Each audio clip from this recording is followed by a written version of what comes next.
The year is 1999. The looming threat of Y2K approaches, promising the collapse of society through some kind of computer-induced apocalypse. But that's a problem for next year. Right now, everything's cool, man. You just gotta get through another day of school as a first grader, and then you can go home and play your brand new video game console. The Dreamcast. Power Stone. Shenmue. Wow. Now, school is work, and as Blink-182 said, work sucks, I know. But today is different. Today is Library Day. You love Library Day because you know how to read. Thanks to Reader Rabbit and his pals Matt the Mouse and Sam the Lion. Hey guys! Normally when you read, it's just the back of the Honey Nut Cheerios box during breakfast, and whoa, 700 free hours of AOL? Are you kidding me? That's pretty good. So, it's Library Day, and you know what that means. It's war.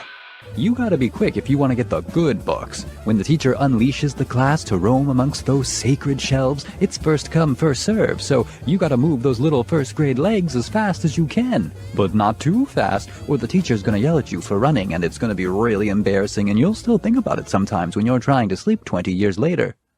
Now, when it comes to first grade literature, the competition is fierce. I mean, which book are you gonna choose? The Greedy Triangle? Why, it's an absolute banger, for sure, but you already read that one last week. How about Rainbow Fish? Oh, wait, you can't, because Kevin hasn't returned it yet, even though it's 3 weeks overdue. Ugh, I hate Kevin. Well, what are you going to do? What's left? Oh. You can't believe your dumb little eyes. It's the most beautiful sight you've ever seen. The holy grail of children's literature. And it's right there, yours for the taking. This is peak elementary fiction. A book so grossly contested you doubted you should ever grip those prized pages betwixt your feeble first-grade fingers. I Spy. Wow. Now, I don't know about you guys, but when I was in first grade, the I Spy series was the most sought-after library book, because why would kids want to read when they could look at pictures? If you somehow don't know about these books, first of all, I'm sorry about your childhood, but allow me to explain. I Spy is a children's book, and each page contains a photo with a whole bunch of objects. At the bottom of the page, there's a riddle that tells you what to look for. And that's it. A simple concept, but it grabbed the imagination of millions of kids and transported them into fantasy worlds. I mean, just look at it. A horse that rocks and a horse that rolls? Hey there, fellas. Each photo is so meticulously crafted, it begs the viewer to examine every inch, like there's a mystery just waiting to be uncovered, if only you were to look just that little bit closer. Now, before I get carried away here, let's just take a step back to look at history. I mean, I Spy didn't just pop up out of nowhere, so why? How do these books? Why do these books? Who did this? What do they spy? Who is I? Well, let's look at the fathers of the format. These guys, painters from the Netherlands. Let's check out their work. Oh. Well, okay. Now, this piece is obviously incredible, but the true magic of it, it's not just chaos. It actually depicts different proverbs and idioms, 126 of them. Look. Swimming against the tide. Banging one's head against a brick wall. Armed to the teeth.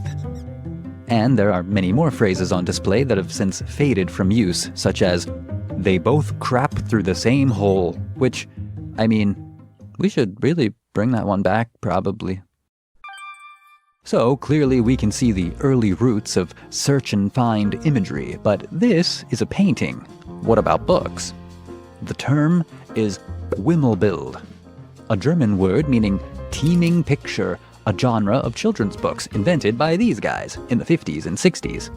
These Wimmel books, much like the previous paintings, were defined by deliberately overcrowded illustrations, but now there was a new addition, the element of the hunt. Whereas before a viewer was left to observe the many details on his own, now there was a goal, specific objects to find. For example, let's look at The Adventures of the Black Hand Gang, which is about a group of kids, such as Frank, who played the trumpet, and Keith, W.S., and his inseparable squirrel companion. The W.S. stands for with squirrel, but no, like, for real. Anyway, the gang would get up to some after-school sleuthing, tracking down criminals, solving mysteries, that sort of thing. On the left page is the story, and on the right, an illustration. Let's look at this section. The story explains how the gang believes the house next door to be abandoned, but then they notice something that challenges this notion, and a question at the bottom of the page asks, how did the kids realize there is someone inside the mysterious house? Well, take a look for yourself. Notice anything unusual? Hey, wait a minute, there's smoke coming out of the chimney. And indeed, on the next page of the story, the answer is revealed to be the chimney. Wow, immersive. I feel like the third Hardy Boy. Man, those Germans were really onto something. But America wasn't about to be outdone. In 1963, a certain man published the best word book ever. None other than Richard Scarry, the creator of Busytown. And please, tell me, does anyone remember Busytown? This guy? Lowly Worm is his name, by the way. He drives a little Apple car. Come on, man. These were best-selling children's books and spawned an entire media empire. There were books and shows. Birthday party. Wow. And toys. Let's go to the park. Let's play hide and seek. Let's go to the zoo. I'm sleepy. I'm hungry. Slow down. And games. And this. But it all started with the books. And this little worm guy would be hidden in the background. And there was Goldbug, too, hidden on every page of cars and trucks and things that go.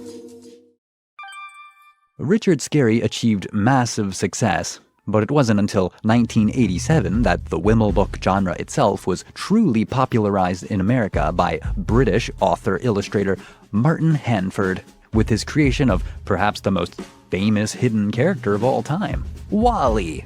Huh? What in the Berenstain Bears do you mean, Wally? Am I being Mandela'd right now? No, this guy just goes by different names all over the world. Names like Waldo, Wally, Walter, Willie, Charlie, Holger. I'm gonna call him Waldo because America.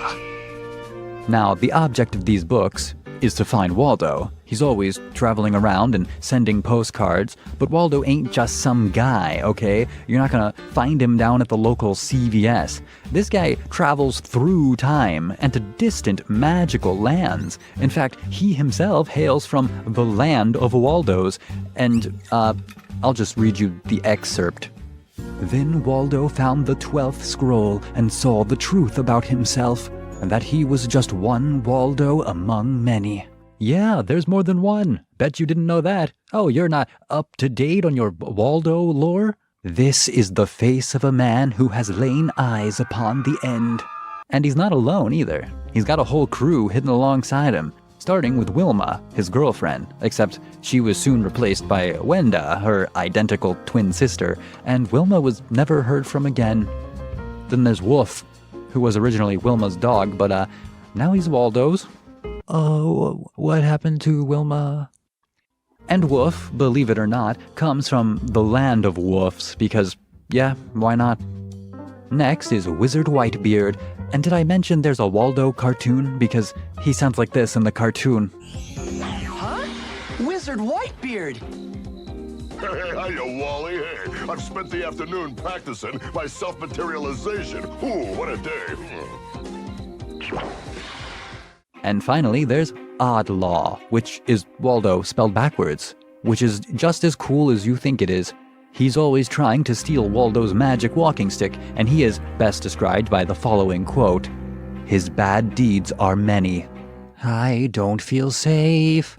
But it doesn't end there. These books are chock full of things to find. Each character has a missing object, a key, a bone, a camera, a scroll, binoculars, and there's additional characters to find too, such as the Waldo Watchers, a bunch of little stalkers that follow him around. So, the Waldo franchise was a massive success and spawned all sorts of things. The books, a comic strip that ran in the Sunday paper for 4 years, a cartoon in 1991. Oh, Give it up, Oddlaw. And another cartoon in 2019. Where's Waldo? This is Waldo. And everyone is always looking for me. There were some games too. One on the NES, which looks fun. Oh, and that's Waldo, I guess. Found him. But dang, look at that confident stride. And there was another game on the Super Nintendo and Sega Genesis, which has this banger of an opening. Where's Waldo? Where's Waldo? Oh. As for gameplay, it's, better? Question mark? And finally, there was a game on the Wii and DS, which appears to be a masterpiece by comparison. Where will I show up next? Excellent, Explorer. You found it. Waldo even became a cereal mascot at one point. Puzzle on the back, trading cards inside. Basically, Waldo became a full-on pop culture icon, just as famous and recognizable as Superman and Mario. Mamma mia!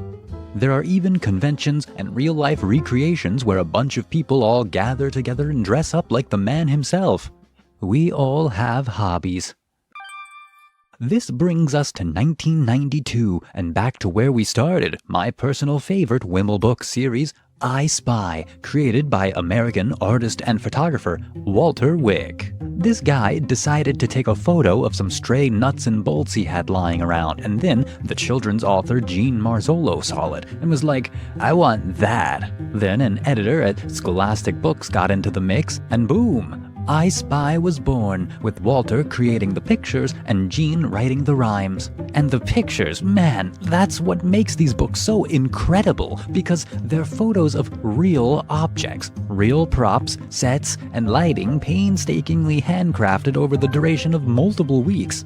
Walter has an entire studio filled with props and materials where he works with other artists to build the scenes, and the results are so immersive and unique, it's almost beyond description. Whatever theme you like, I Spy's got it. Christmas, funhouse, mystery, fantasy, school days, treasure hunt, and of course, the best one of them all, spooky night. Just look at it. My gosh. I need everyone to understand that miniatures are peak art. This is what it's all about, man. This is the stuff I love. Movies like Nightmare Before Christmas and Coraline, the intro from that show Tales from the Crypt, or even that old Castlevania magazine ad. Heck, I'll even settle for mini brands. I just love tiny stuff, dude.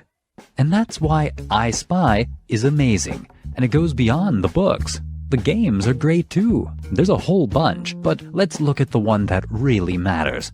I Spy Spooky Mansion. Obviously. You know what channel you're watching, right?